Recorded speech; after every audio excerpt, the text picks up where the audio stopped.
Jeg vil vise, hvordan man tilplanter selvvandingskassen. Jeg startede med at gøre min væge våd under vandhanen og lige vride den en lille bitte smule. Så skal den ned igennem det store hul i potten, og man skal lige sørge for at rette den ud.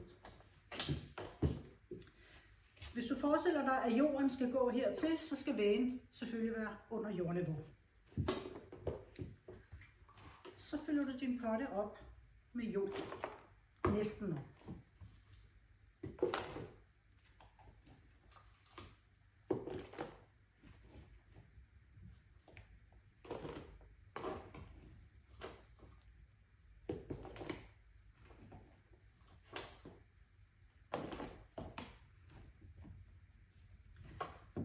Jeg har fyldt den sådan godt halvt op, og så tager jeg simpelthen potten af min rodklump.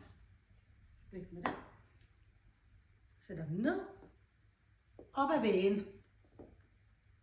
Og hvor dybt du planter den, det er jo op til dig selv. Hvis den er blevet lidt lang og ranglet, så skal den jo længere ned. Så fylder jeg resten af potten op med jord.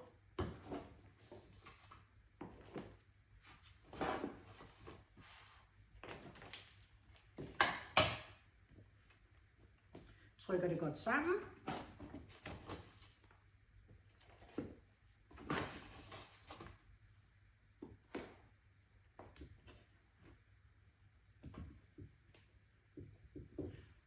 Så er den plantet til.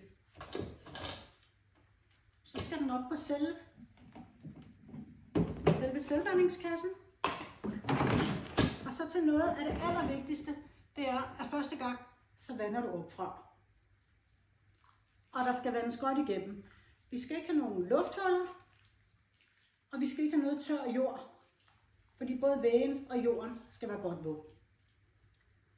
Fremover så vander du ned igennem vandingshullet, og jorden skal være helt tør i toppen.